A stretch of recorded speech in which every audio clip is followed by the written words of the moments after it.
really pleased to be joined by such great guests and my co-host Prathik as well. Prathik, I'm going to introduce first. He's actually a penetration tester and an ethical hacker with a conscience, and he is differently abled.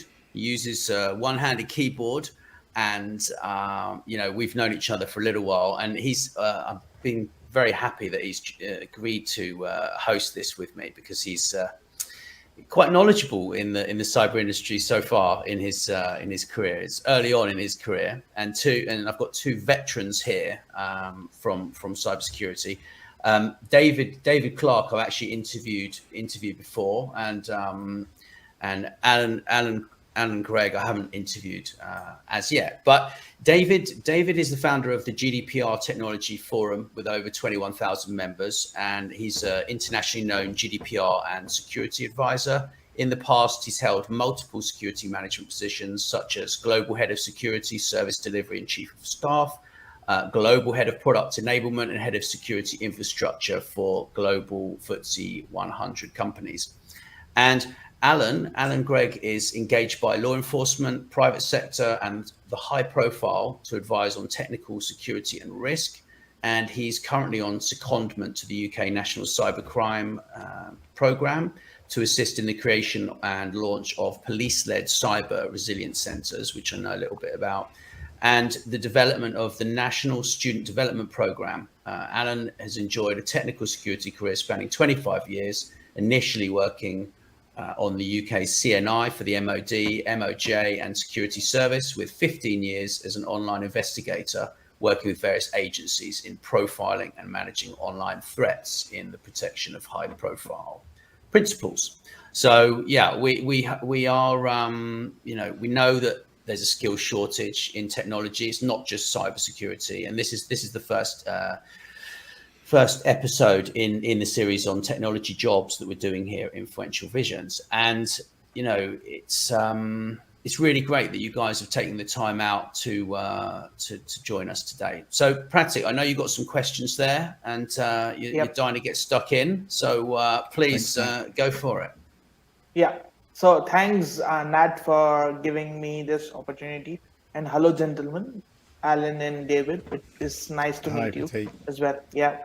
So let me get started first with Alan. So my first question to you, Alan, is that what do you envisage as the emerging career opportunities within the cyber industry, like say within next 5 or 10 years?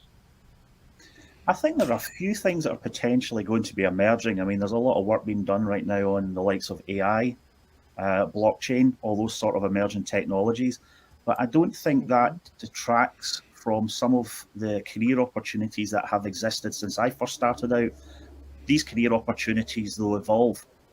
I remember when I first started out my career, it was very much cybersecurity was in its infancy, and it's continually evolved, but the opportunity remains. So I think there's a wealth of opportunities for anyone who looks to get into cyber. And I don't think it's really about looking to see what's out in the next 5 or 10 years.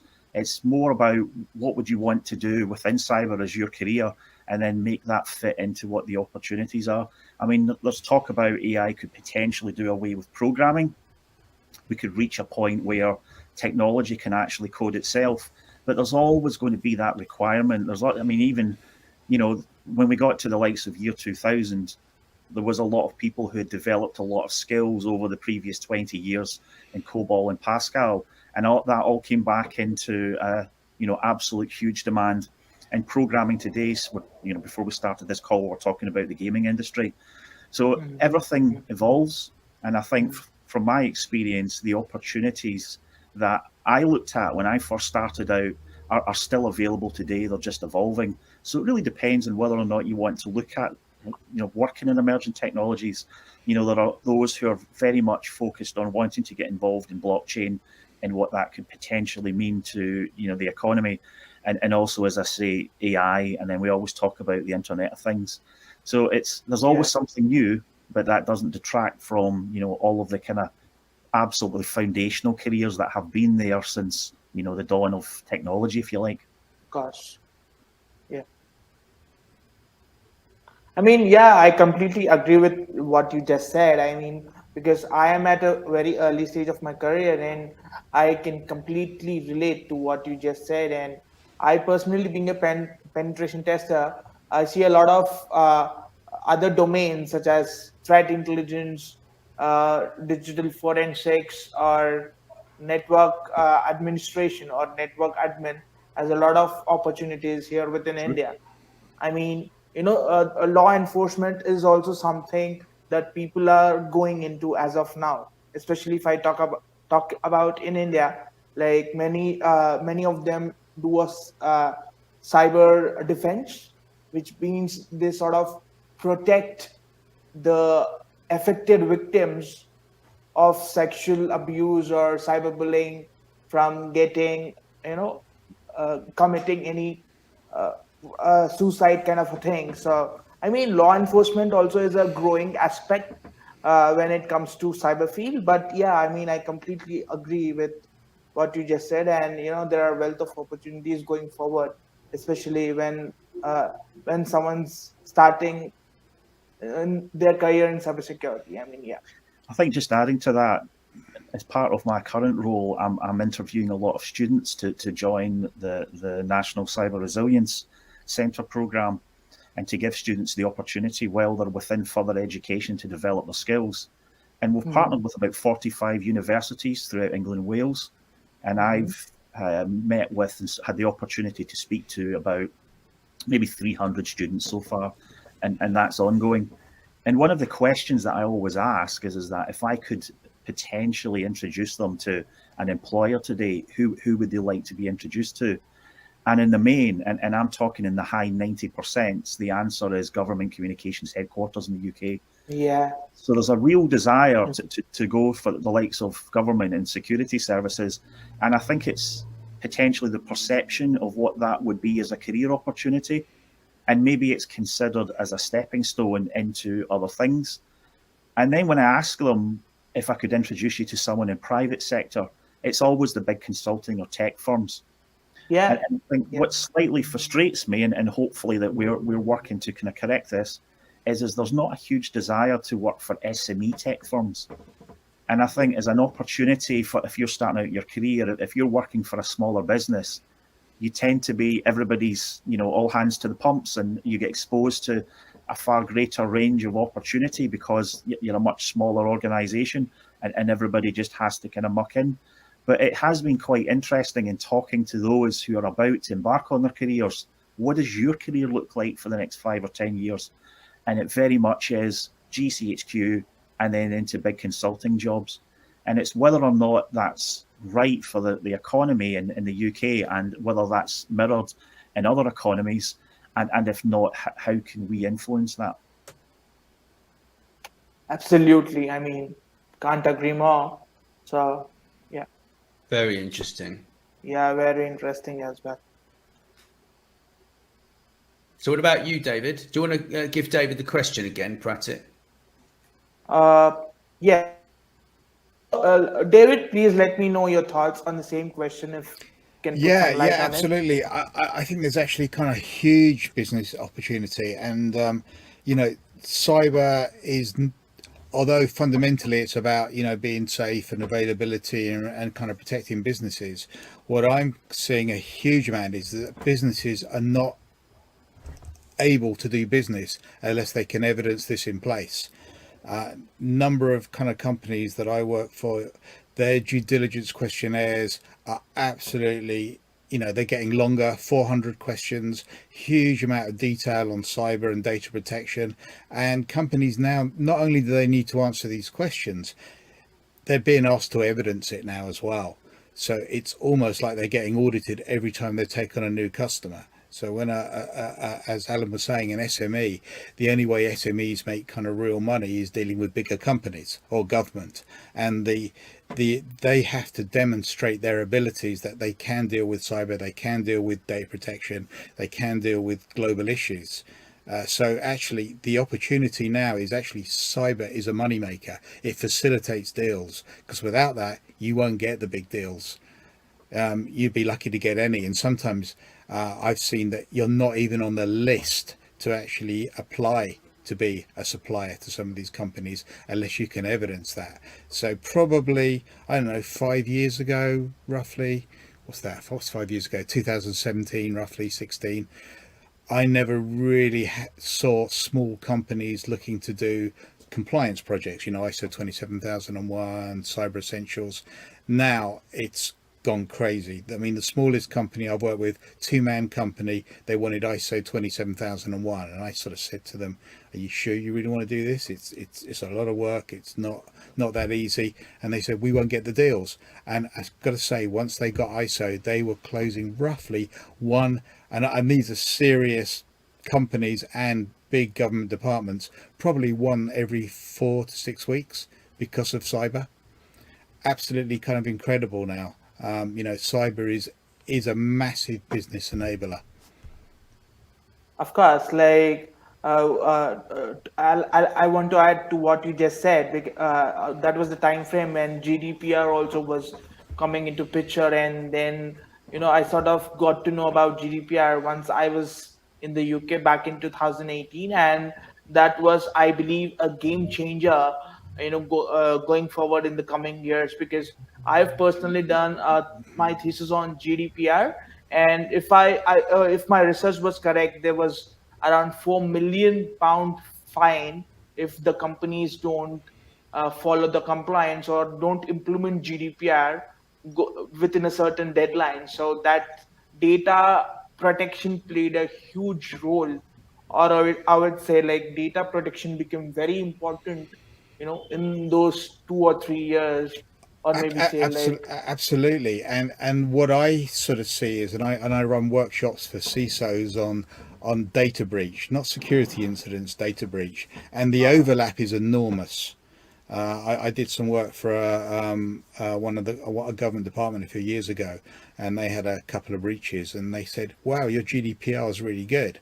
Well, actually, 20 plus years of dealing with breaches sort of helps, really, because there's a huge overlap. And Pratik, as you were saying, and I've read your thesis, the overlap now between cyber, data protection, privacy, data science, IT is huge. So what I normally find is the cyber guys know how the business runs, because they've had to understand every department, every system, find the vulnerabilities, what goes on. So the breadth of knowledge is just expanding. And obviously the kind of complication is that you've got to be able to now talk to lawyers, data scientists, DPOs, CEOs, and get everyone to understand what the real risks are. Probably a few years ago, and maybe it is still partly true now, everyone loved the risk list, and as long as it was on the risk list, they didn't have to worry about it. Now those risks are pretty much real. So, and this is just my interpretation, many of the standards that we have are in place because there was no legislation to enforce it. And as you say, with GDPR, there could potentially be high punishment. And I think there's a worse punishment than GDPR fines, and that is not getting any business. Of course. So, that's the worst punishment. So effectively, all that is actually pushing cyber, data protection, data science, working with lawyers. It's just huge. I mean, I probably end up talking to lawyers 2 or 3 times a week.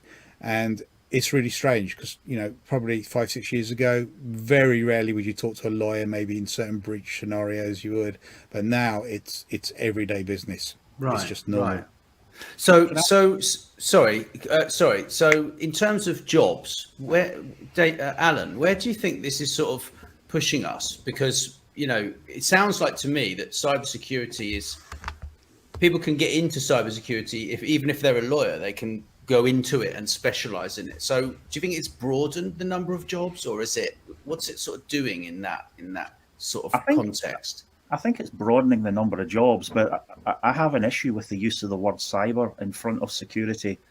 I think one of the challenges we face is the optics of wanting to, pre-append a word in front of security. So it is just security. Certainly within my career, a lot of the stuff that we were doing was actually physical security. And what I mean by that is that we would first compromise an organization before with it. And on occasion, we never used technology. So we were just trying to get an understanding of a risk position of a business. So to ensure that people who are coming into a career and are considering a career within technology, then I think it's important that we position what the opportunities are. And it does transcend legal, it does transcend physical, and all elements of and business as well. Just very quickly touching on the program that we're involved on just now, I think one of the real values of that is providing policing the opportunity to run small businesses. So therefore, you have very senior police officers who are being exposed to what it's like to run a business and what some of the risks are. And just touching on something that David said there about, and which I absolutely agree with, that the technologists or cyber people have a really good understanding of the business.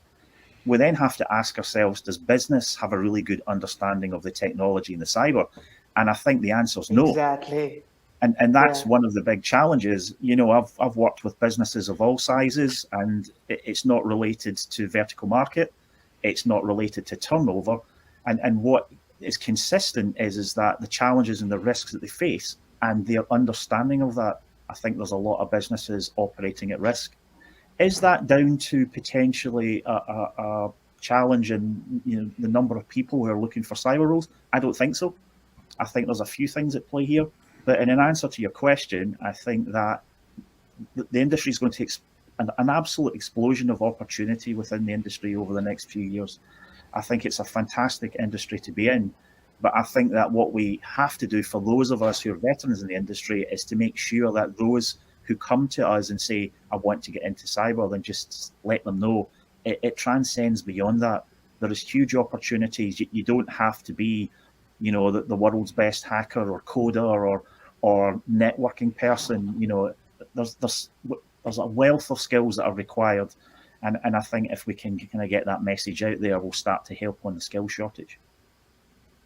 Absolutely. I mean, I completely understand where David is coming from, because I keep seeing a lot of news and articles about there's a skill shortage of cybersecurity within the UK. And my doubt every time is that why is this skill gap not reducing? I mean, are people not interested, or is it something else? But I think now I got my answer, that it's about businesses and people willing to come forward and doing what they want to do. I mean, it's as simple as that. There's maybe a disconnect between what is the opportunity. So what does the economy require, and what do people who want to get into the industry think the economy requires? I think that's where there's a potential disconnect, because certainly there's a wealth of people who are going through further education and they're looking to come out the other side.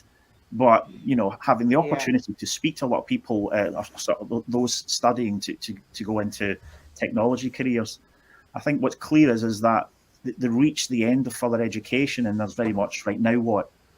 And I think there's also a concern that it evolves so quickly that what I'm studying in university may not translate to what the economy actually wants. And I think just in speaking to, students generally, that they are very much focused on specific disciplines. I want to be a penetration tester. I want to be involved in policy. I want to be involved in coding, etc. And the reason I was really keen to get involved in the project I'm on just now is because I started out that way, and then I realized that when opportunities present themselves, just absolutely embrace them. So for someone that started out as a technologist, how did I end up, working on online protection for high-profile individuals? That's not a career that my guidance counsellor told me that was a thing at school. And it's that, what do you want to do as an individual with your career? Where do you see that you can add value and you can really make your mark and professionally? And it's just, pursue that. Absolutely. Very interesting. I mean, very interesting. Yeah. I think it's making people more adaptable, isn't it? It's really just encouraging people to understand the fact that actually what they're learning right now may not be relevant. It may have some relevance, but it's not going to be totally relevant, is it? Exactly.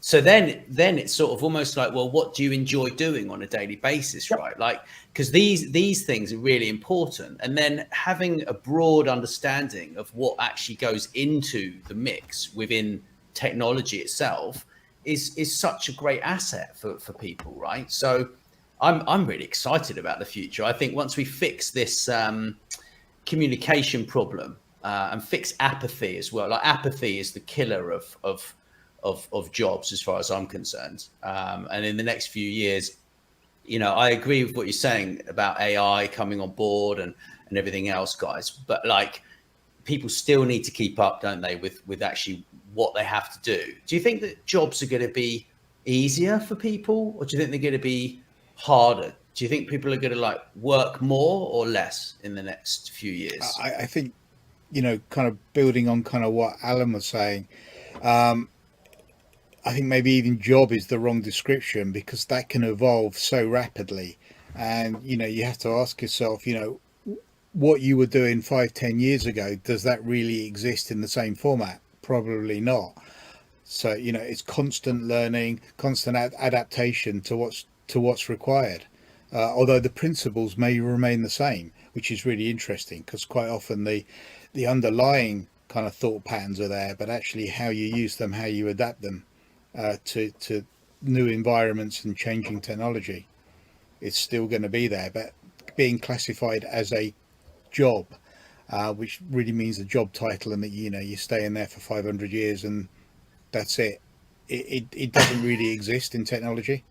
I think that would be a really good evolution. Let's dispense with the term job and the concept of job, and make it about what is my passion, what is my capability, and who can I bring, or what particular industry can I bring value to.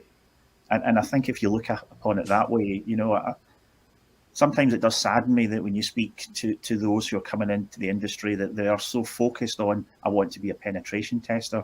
And then when you start to challenge that, it's maybe potentially because there's financial forces that they believe that's the job to get into because that's that pays all the money, or things along those lines. And it's trying to reset that and say, look, you want to get into something you feel passionate about, and you really want to, you really want to be involved in for all the right reasons. And I'm sure, remuneration is important in that. But I think you're right, even in answer to your question, Nathan, it's very much about the evolution of the concept from job to I'm here, I've got 30 or 40 years to contribute to my professional life, and how will that evolve?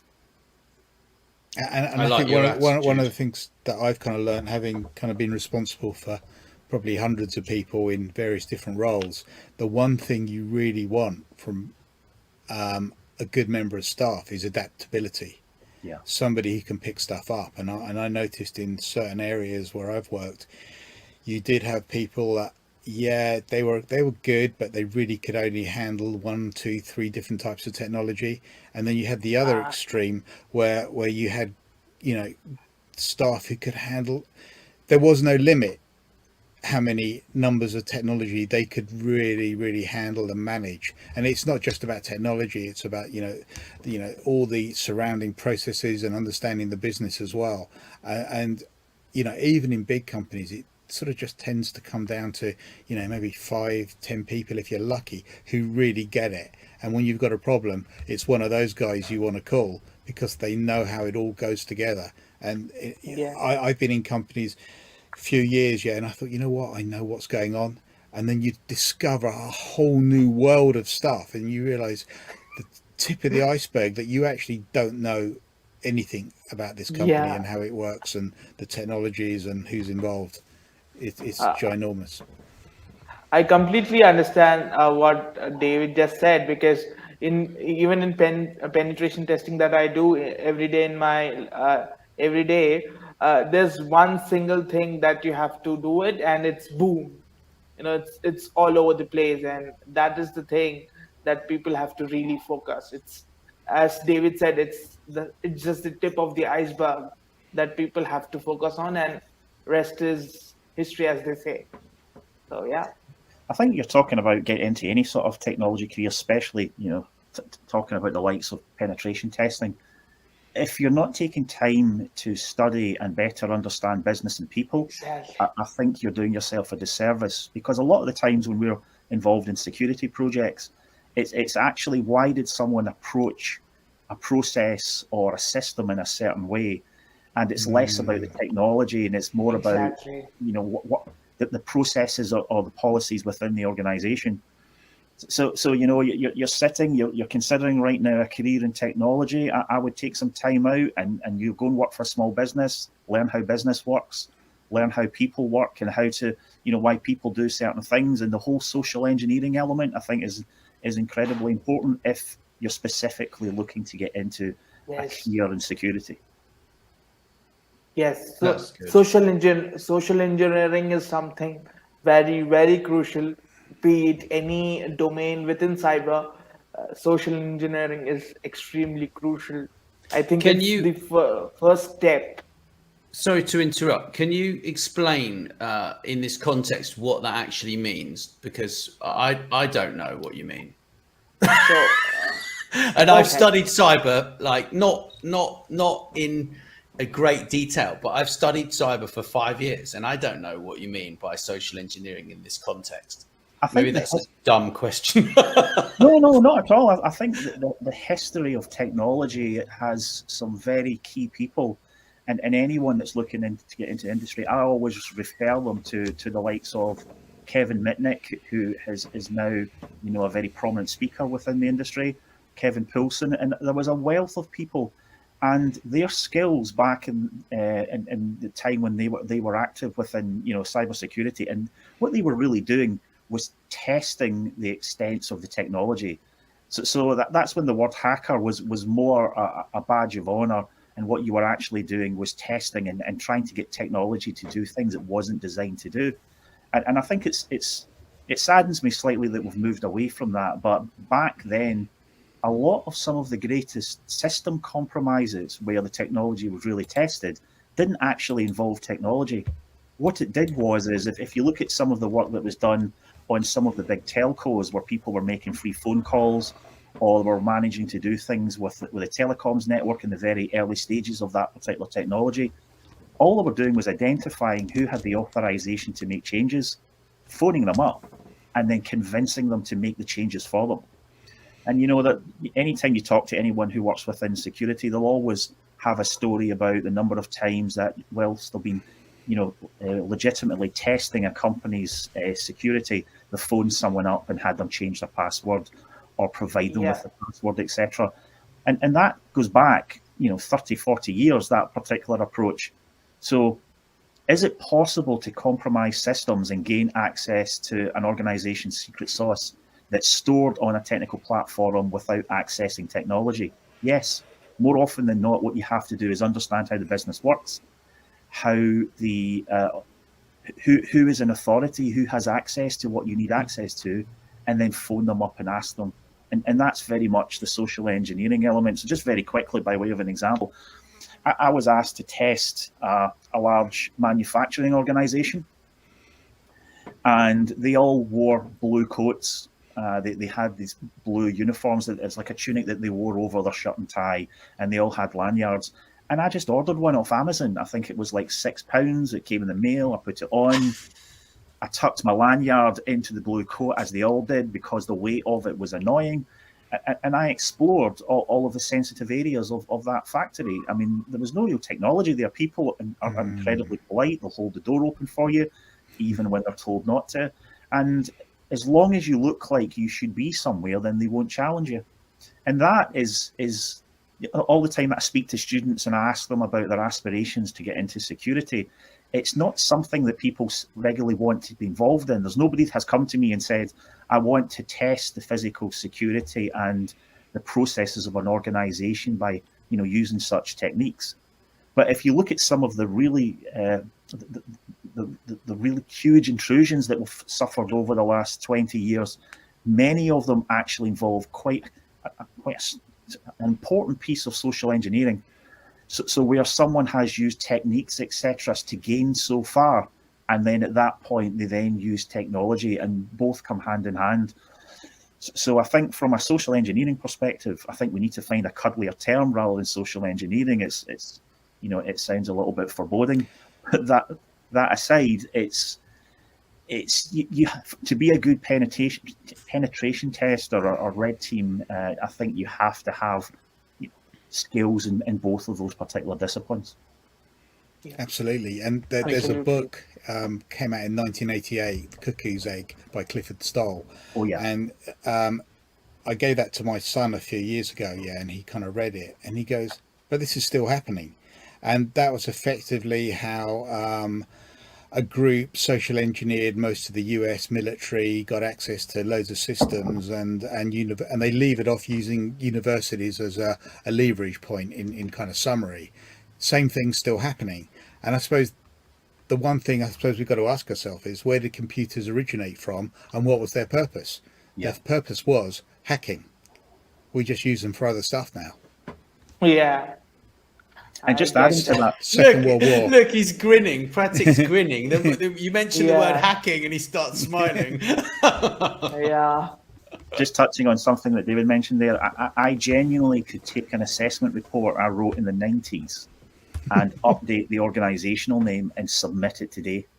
And what was found back then, the technology has evolved, but the actual nature of the vulnerabilities are pretty consistent. And as David says, it's because it always comes back down to people. People are designing the systems, etc. And a lot of the times it's less about the technology and more about the people. Web assessment that we're involved in recently, when you had to pay online for information. And then when you went to pay online, it popped up a box and asked you what type of payment you would like to use. And the only option was credit card. So as a social engineer, I'm looking at a website and say, why would you ask me how I should pay for this service if there is only one payment method? And then so in the background, you can intercept that and replace it. And I've replaced it with purchase order. And there was a hidden screen popped up that someone had been developing, and you could put a purchase order number in, and then it gave you all the service for free. And so that's somebody's mindset had developed that, etc. And that vulnerability I seen back in the 90s, and then recently on an assessment project we were involved in, very similar approach. So it's, the people element's very important, and that's, we dropped the cyber term. And I think that highlights the point that technology fundamentally is unregulated. And GDPR was potentially one of the first big ones. When you see regulation in every industry, from food, airplanes, cars, safety became a priority. And I think the one thing we know, there is no real safety in IT because there's not enough regulation. And then the argument is, if you regulate, it will stifle innovation. Or you look at aircraft, you look at cars, it's got bigger, faster and safer. And food, we can all go out to a restaurant and we know we're not going to hopefully kind of die from eating the food. Flying a plane, same thing. And IT, it's not quite there yet. And what I see is that people put stuff together brilliantly, but we know we can do crazy stuff with IT now. They don't really think safety, compliance first or security. It's let's do the whiz bang stuff, and worry about the other stuff as a retrofit. And that's the problem. Security, compliance shouldn't be retrofitted. It's way too hard. If you hold a position on a board, and then one of the first topics that are covered at a board meeting is health and safety. So more often than not, boards always touch on health and safety. And I think the second thing should be IT risk and risk to the business from the use of technology. I think if we can get that mindset at board level, and then it'll trickle down. And it goes back to what we were saying earlier, that the technologists absolutely understand the business. They have to make sure that the technology is fit for purpose, but the business potentially doesn't understand the technology. And you can be involved in some very interesting meetings where you have technologists who are speaking all about the technology, and they're going into great detail, and then you have the business principals who are party to that conversation saying, I don't understand what you mean. Is this bad? Why is it bad? How much is it going to cost to fix? Can I fix it using money? And it's trying to find that kind of common ground, that translation piece, and I think that would kind of go a long way. So there's definitely huge opportunities for anyone wanting to get into technology. But I think if it were I was going to start my career again, I would want to get involved in business early on and really understand business, etc., so that I wasn't completely focused on the technology and being technology led. I think you need to understand both worlds, or a number of different worlds. Right. So what about you, David? What? Sorry to interrupt. What about you, David? What advice would you give your younger self if you were where Pratik is, or actually pre-Pratik? So before Pratik started, if you could speak to him, or your younger self, what would you say about your career and what you should do to get into cyber? If you decided that was a security, not cyber, we'll call it security, yeah? Would you start doing external security? What would you do? I think, as Alan said, it's kind of interesting because I've done a kind of reasonable amount on physical and kind of personnel kind of security as well. And when you deep dive on it, the principles are the same, or they should be the same. You know, say for example, you're looking after a building, you would have an outer ring, inner ring, all that kind of stuff to see, you know, what's going on. And you effectively are doing the same in the electronic world, although you may not realize that's what you're doing. So the principles are the same. And I think maybe it's getting as much experience, and I'm probably echoing Alan here, yeah, it's getting as much experience in as many different areas as possible. You know, I think one of the areas, you know, that probably took me a long time kind of mentally to kind of adjust to, yeah, I really hated policy, process and governance. I kind of thought, and I'm sure most people do, that you kind of don't see the initial value of it. Now I've gone around totally 180 degrees. You know, I used to do this talk that, you know, a policy won't protect you from hackers. No, it doesn't protect you from hackers. But what it does do, it gets everyone aligned in the company, and everyone is agreed that this is how you work. And going back to Alan's analogy, it's really the health and safety. You know, when you're in a factory, you don't carry sharp knives and walk on an oil floor. Same thing in the IT world. You know, you have to have those policies and the understanding and the reasons why they're there, because that's the thing that will help at the end of the day. And kind of managing risk. I think that the trouble is there's really two types of risk. Health and safety risk is you're going to get fined if someone gets hurt, full stop. There will be big trouble. IT risk, yeah, we you know, if you ask us, four of us, about risk to one thing, we'll come up with 14 different variants of risk. It's like seatbelts. You know, I don't know about you guys, you can remember when seatbelts were first engaged, but you know what, I hate wearing seatbelts. I still hate wearing seatbelts, but I wear them because there's two risks. One, I'm going to crash, have an accident. Two, I'm going to get stopped by the police. And it has worked. That risk assessment that we do when we get in a car has been taken away from us. You wear a seatbelt, it's mandatory. And I think maybe that's where some things need to go, that, you know, certain things need to be mandatory in a system rather than let's risk assess it and then decide whether it's cost benefit analysis. It doesn't work. Because I have to say, unless it was law, I probably wouldn't wear a seatbelt. Now it's law. I wore a seatbelt for obviously years. And I think that helps, having regulation in line with what's required. I mean, for example, if you look at the stats that have come out, I think, of every single cyber, Alan, security kind of report for the last sort of 15 years, the two big things are people, yeah, and effectively faulty passwords, however you want to describe that. Yes. So if we made it legislation, we get rid of people and we put in multi-factor, we'd have a perfect scenario. Obviously that's not totally realistic, but we could mandate, and it is coming. You can't get Cyber Essentials easily now. You know, thankfully they've really upped the game now. If you have multi-factor, you must use it. And I think those are going to make huge differences.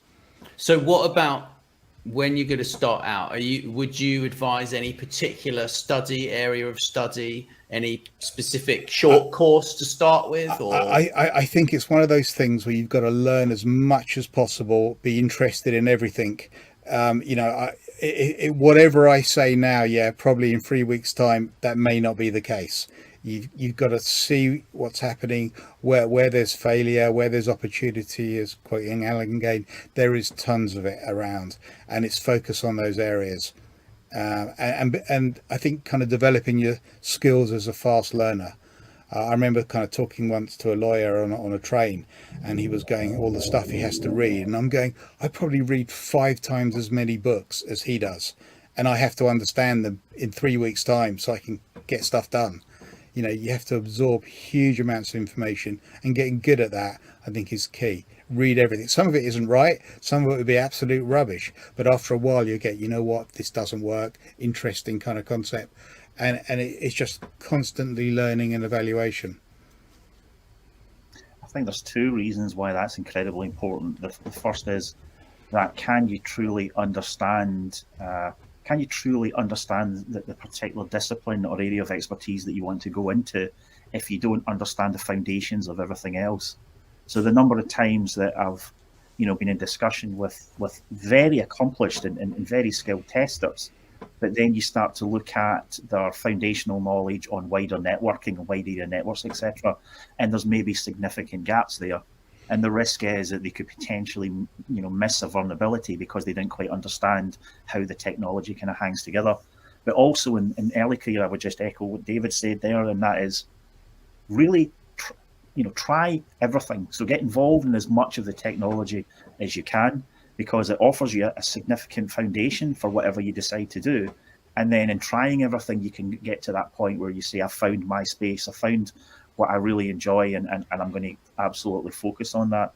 I think coming to technology to say, I want to be a pen tester because, it pays the big bucks, and I know a lot of people that have done it and they say it's a really rewarding career, is potentially not the way to do it. It's maybe not right for everyone. It's about, it's developing, moving away from jobs, developing careers and seeing what can I do to better myself and develop my skills that people will find value in, and therefore I will continually be gainfully employed. Super. Well, I think that's a great place to end on. Do you agree, guys? Or is there anything else, any more words of wisdom you'd like to give to people? The only thing I would add is that any opportunity that presents itself, I would absolutely embrace it, because if you don't, you will know the outcome. If you do, the outcome could potentially be the greatest opportunity you've ever faced. And certainly that's how my career has evolved in the rather bizarre way that it has, but it's worked out for me. So that's the best advice I can give. And I'd echo Alan. I'd say in fact, every single kind of permanent role I've had, the role didn't really exist before I was in it. I had to make it, and there was no template to follow. Thanks very much for listening to Influential Visions. Please make sure you share this episode with your friends and business connections. And don't forget to drop us a review wherever you listen. Thanks.